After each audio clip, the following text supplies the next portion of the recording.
আসসালামু আলাইকুম ওয়া রাহমাতুল্লাহি ওয়া বারাকাতুহু। আশা করি সবাই মহান রব্বুল আলামিনের অশেষ মেহেরবানিতে ভালো আছেন। ইনশাআল্লাহ আপনাদের দোয়ায় আল্লাহর রহমতে আমি অনেক ভালো আছি।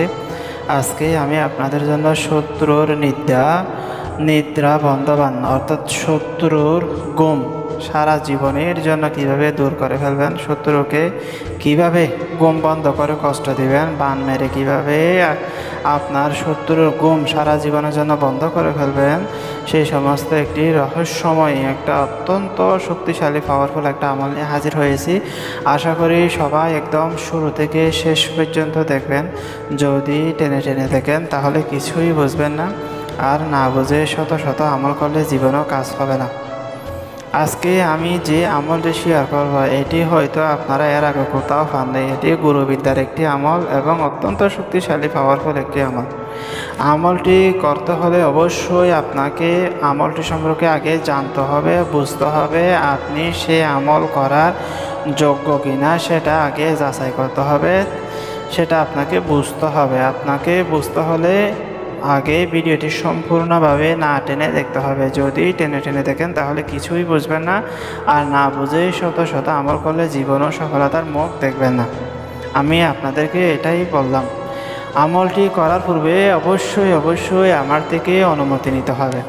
আমি সেই সমস্ত ভাইদেরকে কাজ করে আমার মন থেকে অনুমতি দিব। যারা চ্যানেলটি সাবস্ক্রাইব করবে, ভিডিওতে লাইক দেবে, কমেন্টে আমি লিখে নিজের নামটা লিখে দিবে, ইনশাআল্লাহ আমি সেই সমস্ত ভাইদেরকে আমার মন থেকে আমলটি করার জন্য অনুমতি দিয়ে দেব। আমলটি কিভাবে করবেন, কোন পদ্ধতিতে করবেন, কোন সময়ে করবেন সেটা শেয়ার করার পূর্বে কিছু গুরুত্বপূর্ণ কথা। সেটা হলো, বর্তমান সময়ে ফেসবুক এবং ইউটিউবের মধ্যে হাজার হাজার ভণ্ড কবিরাজে ছেয়ে গেছে। তাদের দেখলে এবং কথা শুনলে মনে হবে তারা অনেক বড় কবিরাজ, মোল্লা, তান্ত্রিক, হুজুর। দয়া করে এই সমস্ত মানুষের কাছে টাকা দিয়ে প্রতারিত হবেন না। নিজের কাজ নিজেরা করবেন। অন্যদেরকে ভণ্ড বলে, প্রতারক বলে আমি সাধু বাবা সাজার জন্য আসি নাই। আপনারা আমার কাছেও আসবেন না। দয়া করে নিজের কাজ নিজেরা করবেন। আল্লাহ অবশ্যই আপনার কাজের মধ্যে আপনাকে বরকত দিবে, ফয়েজ দিবে ইনশাআল্লাহ। তা আমলের ব্যাপারে আসা যাক এবার। আমলটি কিভাবে, কোন সময়, ইনশাআল্লাহ যে কোনো সময় করতে পারবেন, যে কোনো দিন করতে পারবেন, তবে রাতের সময় হতে হবে। আমলটি করার সময়টি অবশ্যই আপনাকে রাত হতে হবে। আপনারা এখানে দেখতে পাচ্ছেন সূরা নাস লেখা আছে এবং একটি কোরআনের একটা আয়াত বা তাওসাম একটা তিলিসিম লেখা আছে, যেটাই হোক। তো এখন কি করবেন, আমলটি করার জন্য আপনারা কি করবেন, একটা লাঠি নেবেন। লাঠির সাইজ কমপক্ষে 3 হাত অথবা 2.5 হাত হতে হবে। হ্যাঁ, ওইরকম সাইজের লাঠি, অথবা আপনার শত্রু যে সাইজ, যে পরিমাণ, ওই পরিমাণ যদি লাঠি নিতে পারেন তাহলে সবচেয়ে বেশি ভালো হয়। আপনার শত্রুর উচ্চতা ততটুকু পরিমাণ যদি আপনি লাঠি নিতে চান তাহলে ইনশাআল্লাহ এটি সবচেয়ে বেশি ভালো হয়।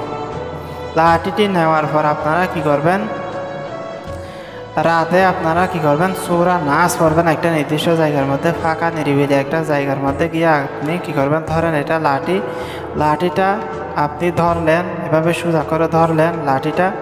আমি জানি না দেখা যাচ্ছে কিনা। লাঠিটা আপনি এভাবে সোজা করে ধরলেন। ধরার পর আপনি কি করলেন, সূরা নাস পড়া শুরু করলেন। হ্যাঁ, না প্রতিটা না শব্দ পাঠ করার সময় লাঠি দিয়ে মাটিতে কাটবেন। অর্থাৎ আপনি যখন বিসমিল্লাহির রহমানির রহিম একবার প্রথমে পড়বেন, এরপরে বিসমিল্লাহ পড়ার কোনো দরকার নেই। কুল আউযু বিরাব্বিন নাস এটা বলার পর একটুখানি কাটবেন। মালিকিন নাস আরেকটুখানি কাটবেন। ইলাহিন নাস আরেকটুখানি কাটবেন। মিন শাররিল ওয়াসওয়াসিল খান্নাস আরেকটুখানি কাটবেন। মিনাল জিন্নাতি ওয়ান নাস আরেকটুখানি কাটবেন। এভাবে প্রতিটা নাস শব্দ যখন আসবে তারপরে কি করবেন, লাঠিটা একটু একটু করে কাটবেন। এভাবে যতক্ষণ পর্যন্ত লাঠিটা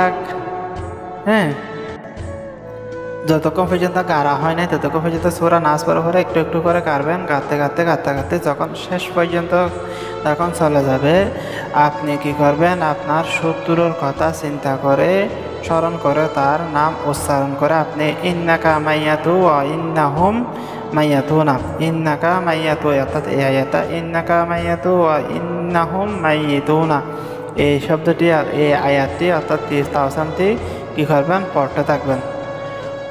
অনেকক্ষণ ধরে পড়তে থাকবেন, কমপক্ষে আপনি 10 মিনিট পর্যন্ত লাগাতার পড়তে থাকবেন। তারপরে আপনি কি করবেন, সে স্থান থেকে পিছনে না ফিরে চলে আসবেন। এটি একদিনের কাজ, ইনশাআল্লাহ একদিন করলে হয়ে যাবে। তো তারপর আপনি কি করবেন, এখান থেকে চলে আসবেন। দেখবেন যে 3 দিনের মধ্যে 3 দিনের দিন অথবা যেদিন কাজ করতেছেন আপনার কাজ যদি শক্তিশালী হয় সেদিন থেকে ইনশাআল্লাহ আপনার শত্রু ঘুম চিরতরে বন্ধ হয়ে যাবে। আপনি যদি শত্রুকে বেশি দিন কষ্ট দিতে না চান তাহলে আপনি কি করবেন, লাঠিটা তুলে ফেলবেন।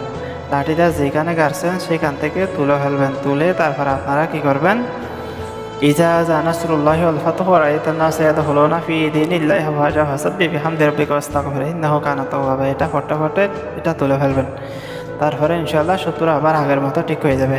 এই লাঠিটি যদি আপনি 3 দিনের বেশি রাখেন তাহলে আপনার শত্রু একদম নির্ঘুমে পাগল মতো হয়ে যাবে।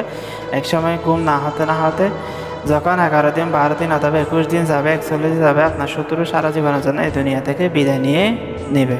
তো সবাই সামান্য শত্রুতার জন্য এই কাজটি করে, শত্রুদেরকে কষ্ট দিবেন না। মারাত্মক টাইপের শত্রু হলে, জঘন্য টাইপের শত্রু হলে ইনশাআল্লাহ এই কাজটি করবেন, না হলে করার জন্য আপনাদেরকে আমি অনুমতি দিব না। যদি বিনা কারণে করেন সামান্য শত্রুতার বশতে, তাহলে আপনি অবশ্যই গুনাহগারের ভাগীদার হবেন। আমি এতে কোনো দায়ী থাকবে না। তো সেই জন্য আপনাদেরকে অবশ্যই সাবধানতার সহিত কাজটি করতে হবে। তো সবাই ভালো থাকবেন, আমার জন্য দোয়া করবেন যাতে সামনে আপনাদের জন্য আরও অত্যন্ত শক্তিশালী পাওয়ারফুল চমৎকার আমলগুলো নিয়ে হাজির হতে পারি। আসসালামু আলাইকুম ওয়া রাহমাতুল্লাহি ওয়া বারাকাতুহু।